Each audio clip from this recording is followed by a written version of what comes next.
कौमी cricket team के खिलाड़ी मेलबर्न से लाहौर पहुंच गए हैं। कप्तान बाबर आजम, नसीम शाह और टीम ऑफिशियल्स पहुंचे हैं, जबकि चेयरमैन पीसीबी रमीज राजा भी लाहौर पहुंचे हैं। अब कुछ खिलाड़ी रावलपिंडी जाएंगे और कुछ खिलाड़ी पेशावर पहुंचेंगे। मनाजिर भी आप मुलाहिजा कर सकते हैं। कौमी क्रिकेट टीम के खिलाड़ी मेलबर्न से लाहौर पहुंचे हैं। इनके साथ साथ कप्तान बाबर आजम, नसीम शाह और टीम ऑफिशियल्स भी मौजूद हैं जो कि लाहौर पहुंचे हैं। मनाजिर भी आप मुलाहिजा कर सकते हैं। इसके साथ साथ चेयरमैन पीसीबी जो कि वर्ल्ड कप के फाइनल में मेलबर्न में ही मौजूद थे, वो भी इन टीम ऑफिशियल्स और खिलाड़ियों के साथ लाहौर पहुंचे हैं। क्या मनाजिर थे एयरपोर्ट पर, जान लेते हैं। हमारे नुमाइंदे राना मोहम्मद अली हमारे साथ मौजूद हैं। अली, बताइएगा। जी, एमरेट्स एयर की परवाज से भी कुछ देर कबल पाकिस्तानी टीम के कप्तान बाबर आजम, चेयरमैन पीसीबी रमीज राजा और टीम ऑफिशियल्स लाहौर पहुंचे हैं। लाहौर एयरपोर्ट पर सिक्योरिटी के सख्त इंतजाम किए गए थे। आसिफ अली लेग स्पिनर, उस्मान कादर और फास्ट बॉलर नसीम शाह भी उनके हमरा थे। चेयरमैन पीसीबी और कप्तान बाबर आजम के हमरा लाहौर एयरपोर्ट पर पहुंचने पर तमाम सिक्योरिटी एहलकारों ने उन्हें अपने हिसार में लेने के बाद उनको पार्किंग तक पहुंचाया और तमाम जो प्लेयर्स थे वो बहुत खुश नजर आ रहे थे। चाहे वो वर्ल्ड कप क्वालिफाई किया, उन्होंने फाइनल खेला, हारे, लेकिन उनका जज्बा जो देखने में आया कि तमाम प्लेयर्स थे वो पुरअज़्म लग रहे थे कि आइंदा वो अपनी परफॉर्मेंस मजीद बेहतर करेंगे।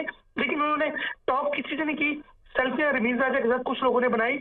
इसके बाद फौरी बाद उन्हें गाड़ियां जो मुहैया की गई थी उनके जरिए फूलों की पत्तियां उनको फेंकी गई और फ्लावर बुकेस पेश किए गए सिविल एविएशन एएसएफ की जानिब से, और तमाम खिलाड़ी जो से उन्होंने घरों के लिए उनको रवाना कर दिया गया, जिसमें फास्ट बॉलर जो से नसीम शाह शामिल है। जबकि जरा के ये कहते हैं दीगर जितने भी प्लेयर्स हैं वो अपने अपने आबाई इलाकों के अंदर लाहौर के बाद कराची, इस्लामाबाद, पेशावर और इसी तरह मुल्तान जो प्लेयर जहाँ के राशि थे उनकी फ्लाइट्स दुबई से लिंक दी गई थी और वो तमाम प्लेयर्स भी आज रात अपने घरों को पहुंच जाएंगे। जी बिल्कुल ठीक है, शुक्रिया आपका अली। तहरीक इंसाफ के रहनुमा फवाद चौधरी के रद्द-ए-अमल सामने आया, जो कहते हैं कि इमरान खान ने तोशाखाना से कानून की खरीदी। साबिक वफाकी वज़ीर इत्तलात फवाद चौधरी ने ट्वीट किया कि इमरान खान ने जो घड़ी तोशाखाना से हासिल की वो टैक्स रिटर्न और इलेक्शन कमीशन के गोशवारों में डिक्लेयर्ड है। जिस शख्स को ख़रीदार बनाकर पेश किया गया उसे घड़ी फ़रोख्त नहीं की गई। उस शख्स का इमरान खान से कोई ताल्लुक नहीं। जिस शख्स को तोहफ़ा मिले वो 50% अदा करके ज़ाती मिल्कियत में ले जा सकता है। इमरान खान ने रूल्स के मुताबिक तोहफ़ा हासिल किया। वज़ीर दिफा ख्वाजा आसिफ ने कहा है कि आर्मी चीफ की तैनाती पर 18 या 19 नवंबर के बाद मुशावरत होगी। मुस्लिम लीग नून का कोई फेवरेट नाम नहीं है। पाक फौज जो नाम भेजेगी उसी पर मशवरा होगा। इस हवाले से वज़ीर आज़म शहबाज शरीफ और आसिफ जरदारी में कोई डेडलॉक नहीं है। वज़ीर दिफा ने इमरान खान के हालिया बयानात पर कानूनी कार्रवाई का इंदिया भी दे दिया। उन्होंने क्या गुफ्तगू की, आइए आपको दिखाते हैं। कि जरदारी साहब और शहबाज शरीफ के दरमियान कोई नाम के ऊपर कोई डेडलॉक है सर, आप क्या कहते हैं सर? नाम का कोई डिस्कशन ही शुरू नहीं हुआ, डेडलॉक क्या होगा, डिस्कशन ही नहीं होगा सर। कब तक डिस्कशन शुरू होने का इम्कान है सर? 18-19 के बाद ही। सर कौन से नाम मुस्लिम लीग नून के फेवरेट है आर्मी चीफ के हवाले से सर?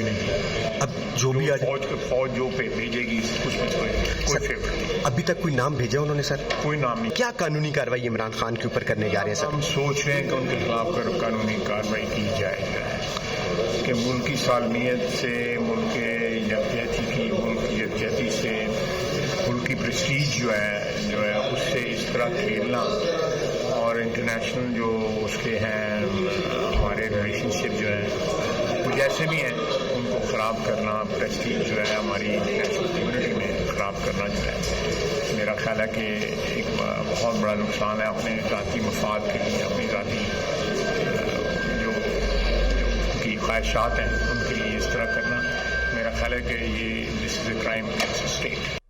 साने है वज़ीराबाद की बात कर ली जाए, JIT एक बार फिर तब्दील हो गई है। CCP और डोगर को कन्वीनर बना दिया गया। हुकूमत ने नोटिफिकेशन भी जारी कर दिया है। मुशीर दाखिला पंजाब उमर सरफराज चिमा के मुताबिक वज़ीराबाद वाक़े की तहक़ीक़ात के लिए ज्वाइंट इन्वेस्टिगेशन टीम तश्कील दे दी गई है। JIT के अरकान में RPO डेरा गाजी खान, सैयद खुरम और AIG monitoring investigation Punjab branch Ehsanullah Chauhan शामिल हैं। SP पोटोहार रावलपिंडी मलिक तारिक महमूद और SP CTD नसीबुल्लाह को भी रुकन बनाया गया है। CCPO लाहौर गुलाम महमूद डोगर टीम के कन्वीनर होंगे। नोटिफिकेशन भी जारी हो गया है। वज़ीर ख़जाना इसहाक़ डार ने कहा है कि पेट्रोलियम मसनूआत की कीमतें आइंदा 15 रोज़ के लिए बरकरार रहेंगी। स्टेट बैंक और नेशनल बैंक ने सूद के हवाले से वफाकी शरई अदालत के फैसले के खिलाफ अपीलें वापस लेने के लिए सुप्रीम कोर्ट में दरख्वास्तें जमा करा दी हैं। तमाम जो है items petrol, diesel, light diesel oil और केरोसिन ऑयल, इनकी कीमतें बरकरार रहेंगी। 16 नवंबर से लेके 30 नवंबर तक वही कीमतें होंगी। सूद के हवाले से जो वफाकी शरई अदालत का फैसला आया था, स्टेट बैंक ऑफ पाकिस्तान ने भी और नेशनल बैंक ऑफ पाकिस्तान ने भी, जो कि हुकूमत के अवाम के दोनों इंस्टीट्यूशन अदारे हैं, बैंक्स हैं, इन दोनों ने सुप्रीम कोर्ट में बाकायदा लिख कर ये दायर कर दी है एप्लीकेशन कि हम अपनी अपीलों को वापस लेने की दरख्वास्त करते हैं।